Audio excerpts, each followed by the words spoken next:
Chapter 2. The Spectacle Maker's Daughter.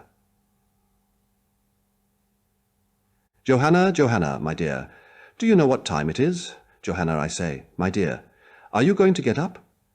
Here's your mother has trotted out to Parson Lupin's, and you know I have got to go to Alderman Judd's house, in Cripplegate, the first thing, and I haven't had a morsel of breakfast yet. Johanna, my dear, do you hear me? These observations were made by Mr. Oakley, the spectacle maker, at the door of his daughter Johanna's chamber, on the morning after the events we have just recorded at Sweeney Todd's. And presently a soft, sweet voice answered him, saying, "I am coming, father, I am coming. In a moment, father, I shall be down. Don't hurry yourself, my darling, I can wait." The little old spectacle maker descended the staircase again, and sat down in the parlour at the back of the shop, where in a few moments he was joined by Johanna, his only and his much-loved child. She was indeed a creature of the rarest grace and beauty. Her age was 18, but she looked rather younger, and upon her face she had that sweetness and intelligence of expression which almost bids defiance to the march of time. Her hair was of a glossy blackness, and what was rare in conjunction with such a feature, her eyes were of a deep and heavenly blue. There was nothing of the commanding or of the severe style of beauty about her, but the expression of her face was all grace and sweetness. It was one of those countenances which one could look at for a long summer's day, as upon the pages of some deeply interesting volume, which furnished the most abundant food for pleasant and delightful reflection. There was a touch of sadness about her voice, which perhaps only tended to make it the more musical, although mournfully so, and which seemed to indicate that at the bottom of her heart there lay some grief which had not yet been spoken, some cherished aspiration of her pure soul, which looked hopeless as regards completion, some remembrance of a former joy which had been turned to bitterness and grief. It was the cloud in the sunny sky, the shadow through which there still gleamed bright and beautiful sunshine, but which still proclaimed its presence. "I have kept you waiting, father," she said, as she flung her arms about the old man's neck.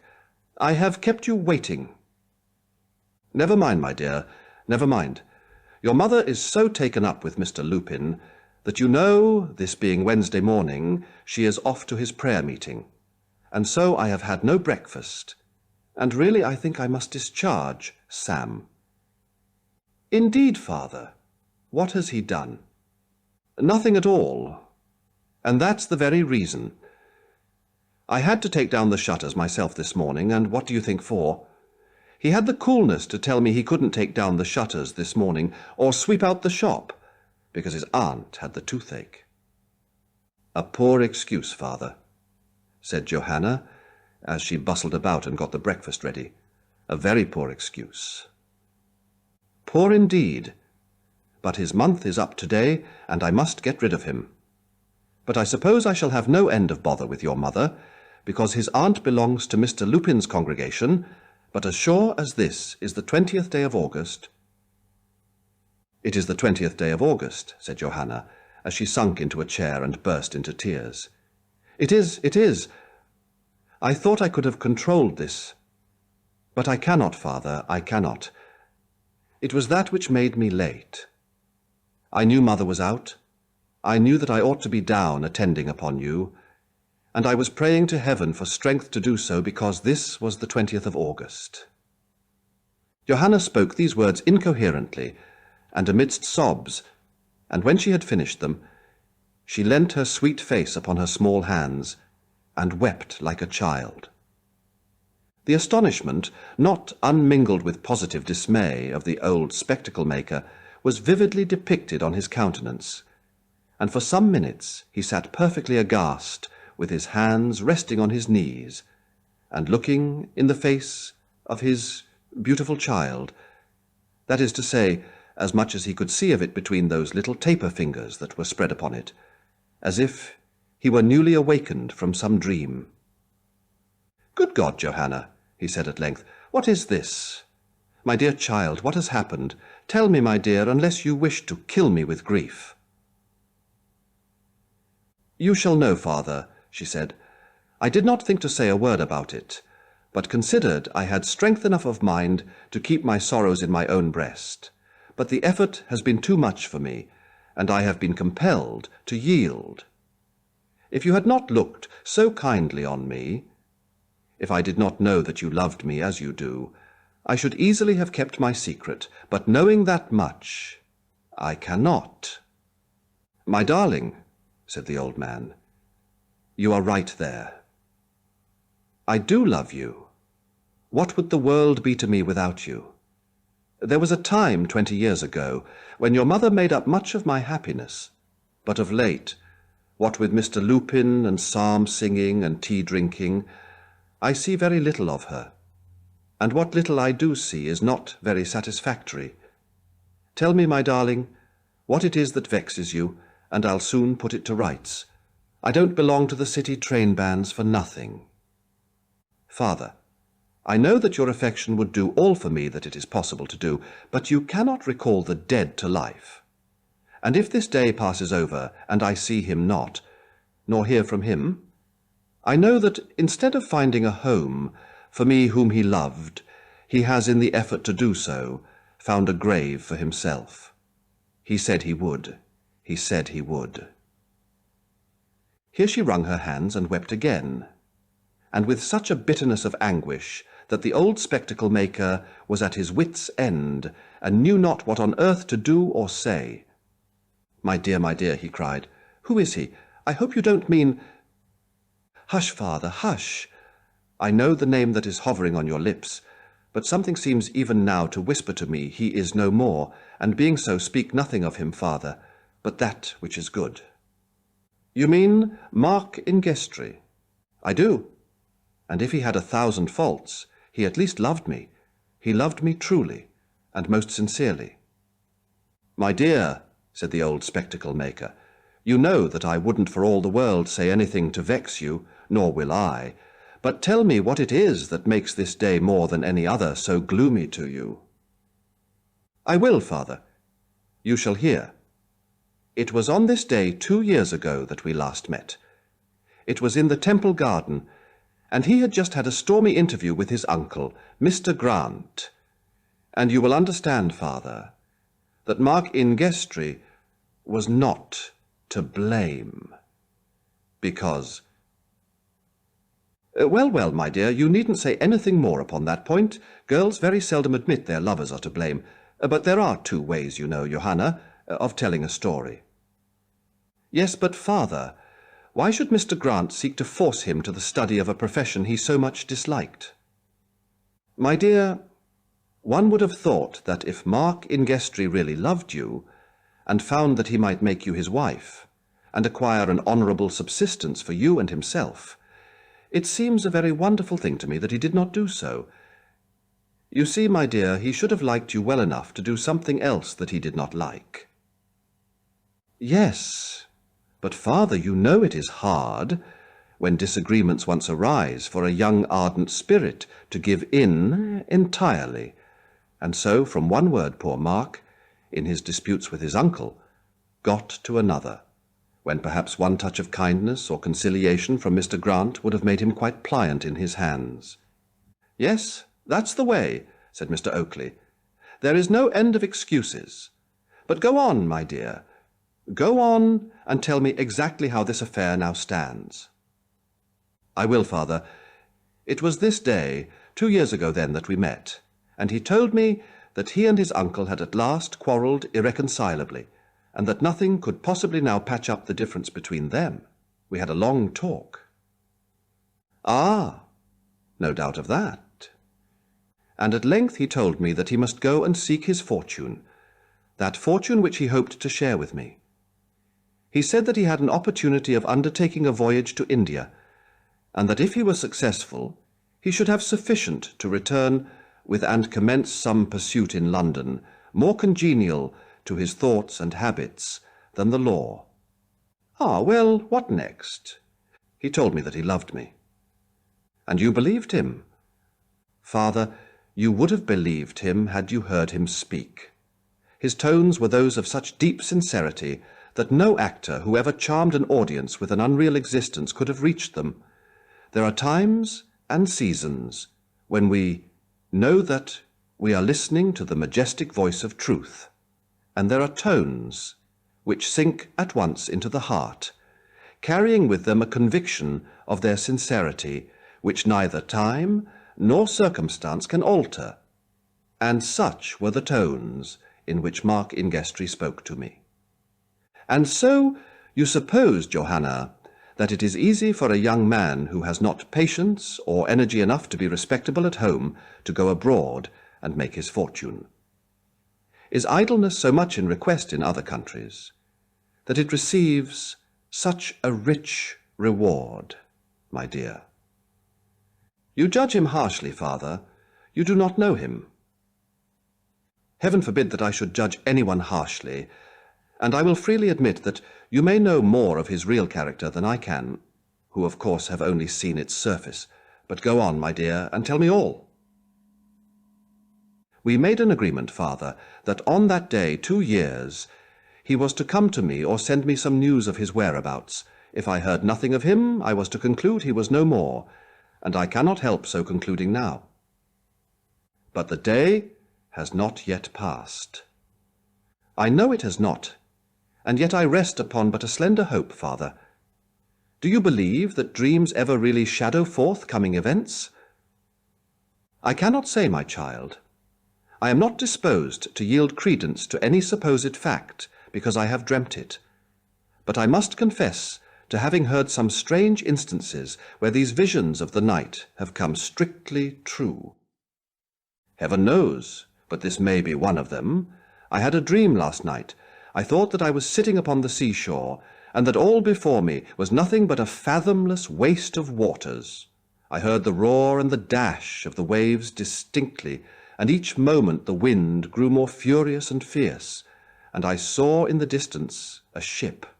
It was battling with the waves, which at one moment lifted it mountains high, and at another plunged it far down into such an abyss that not a vestige of it could be seen but the topmost spars of the tall mast.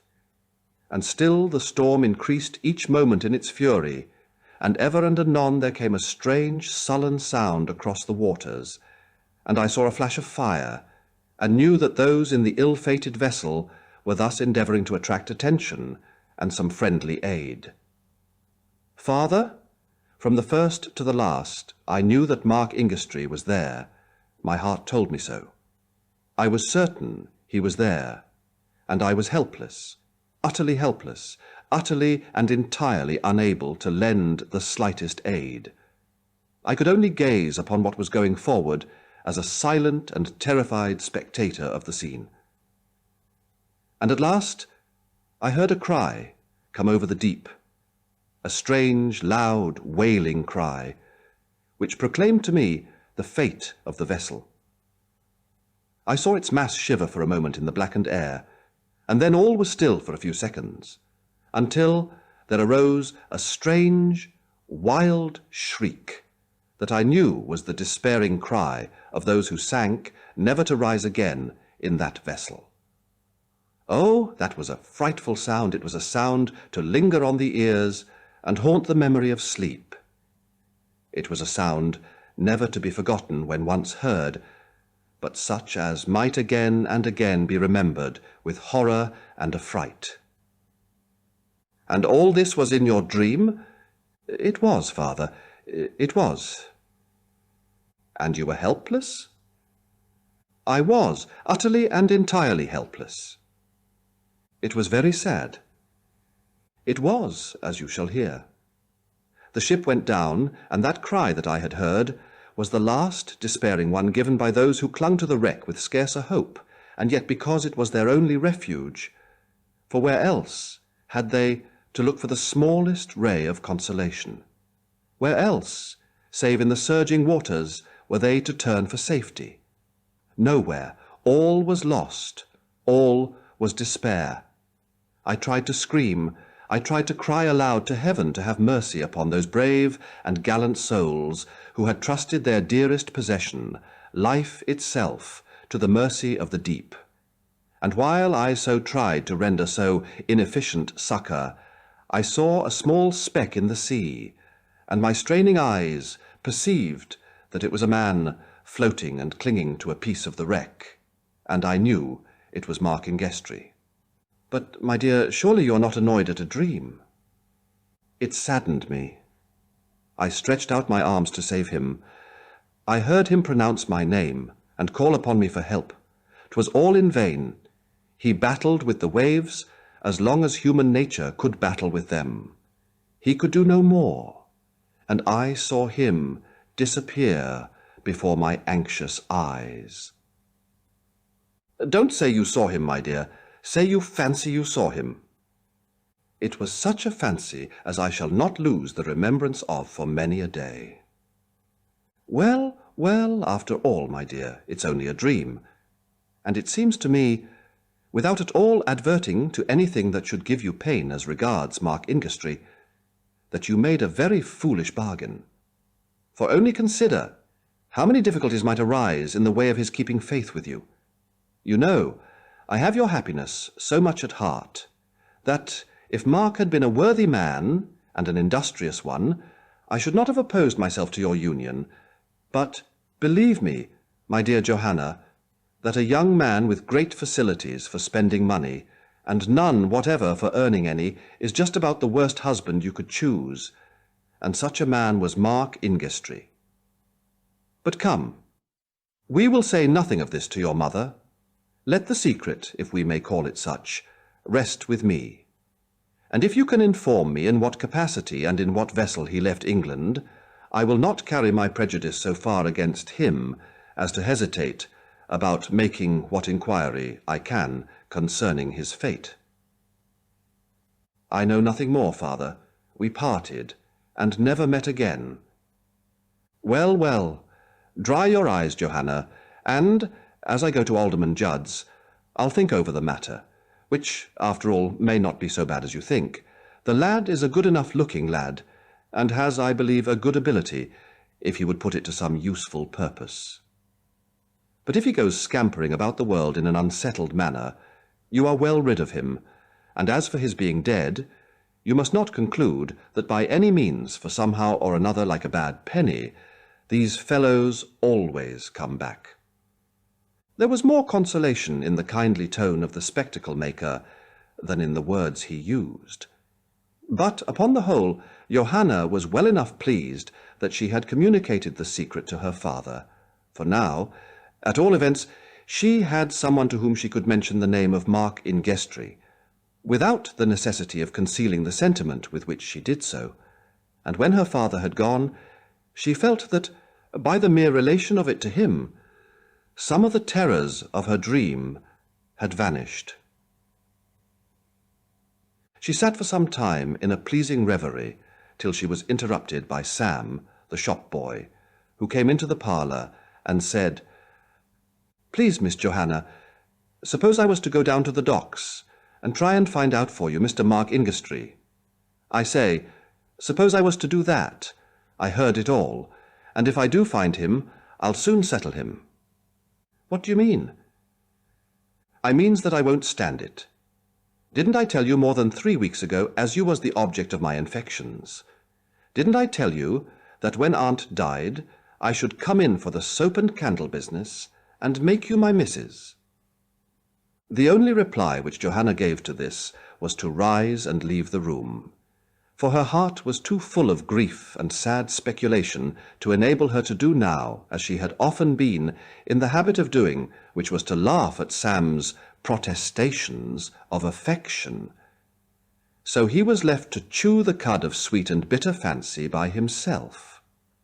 "1,000 damns," said he, when he entered the shop. "I always suspected there was some other fellow, and now I know it, I am ready to gnaw my head off that ever I consented to come here. Confound him.